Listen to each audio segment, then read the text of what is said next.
Singapore Prime Minister Lee Hsien Loong admitted the government did not have 2020 foresight, resulting in problems with inadequate infrastructure in the country. He was speaking at the Institute of Policy Studies Singapore Perspectives Conference on governance.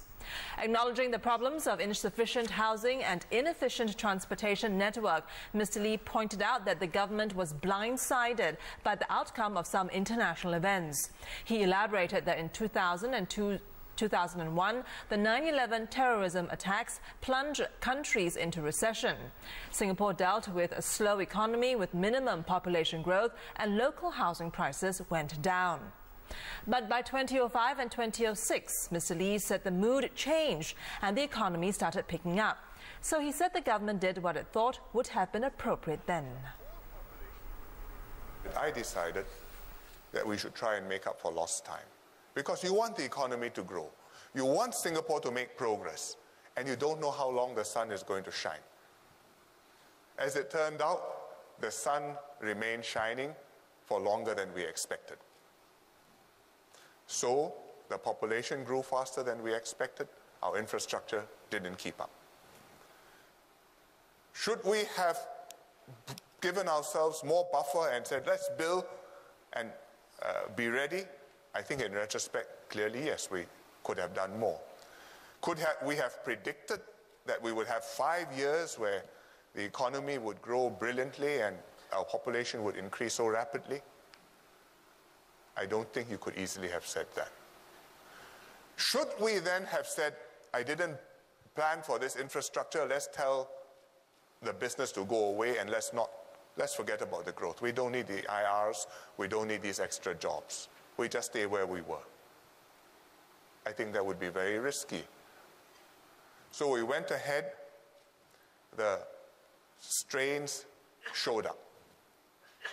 It's quite instructive how they showed up. They didn't show up gradually, progressively, but quite suddenly. When the global financial crisis came at the end of the decade in 07, 08, we expected to go for a very deep dive. In fact, in one quarter, we had minus 10% growth. Nobody talked about house prices. There was no shortage. HDB, we watched the market every day. The resale market was dead. But we did the right thing with our jobs credit and our measures. We avoided a bullet. The world economy recovered faster than expected. In the middle of 2009, the wind changed. By August, we were thinking of measures to cool things down. And we have been trying to cool things down ever since. So, we lacked that 2020 foresight. Next time we will try to do better, certainly to have a bigger buffer and not to cut things so fine. But I think it's very difficult to know 10 years from now how many you will need. Even if you know how many persons there will be in Singapore, you can't say for sure how many houses they will need. Will they buy it? Or will they say, no, I'm not certain because the economy is not looking good or because the politics are uncertain and, well, I'll hold off.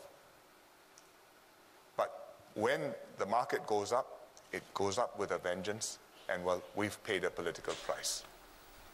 We learn from it. Joining us in studio is our reporter May Wong and Dr. Gillian Koh, Senior Fellow of the Institute of Policy Studies. May, you were at the conference this morning. What other issues came up? Right, Prime Minister Lee actually tackled a number of issues ranging from whether or not the number of social safety nets in Singapore would encourage Singaporeans to become over-reliant, and also whether or not Singapore needs more space for discussions. Well, regardless of that, Prime Minister Lee actually acknowledged the fact that the government needs to do more, and he says that the government will do more. However, he says that he's hoping that Singaporeans won't expect the government to jump up every time an issue is raised. In fact, he says that it's better for the government increasingly to work from behind the scenes. On the aspect of social media, social space, he said that it's still important to put a finger on social media in particular, given the fact that the community, the online community itself, is not monitoring itself. So there still needs to be a little bit of a watchful eye on them, because you see a lot of extreme views, you see a lot of extreme responses coming out from the online community simply because you cannot leave it on its own. All right. And Gillian, thanks for joining us this evening. What do you make of the Prime Minister's admission of missteps? Well, I think it was a question posed from the participant, and what he was saying is that foresight doesn't actually give you 2020 vision. In fact, foresight is a way in which you might have linear projections, but the future might throw you off course. So the point is to become more resilient. And the nub of it is this, that if we want a more resilient system, because we cannot actually predict accurately what is going to happen, then you're going to have a lot of buffer. There was a period in time when there was an oversupply of flats, let's put it this way, and people asked questions whether the government had overprojected.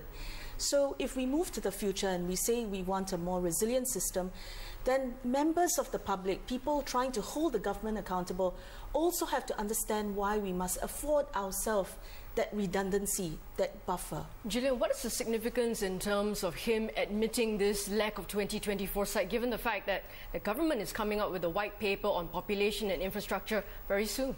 Well, I think it's important to say that while we have white papers and we want to plan for the future, we even have demographic projections, but we have different sets of projections for different levels of total fertility rates, different levels of immigration, because even as you try to encourage people to have babies, they may not respond, or they might respond wildly.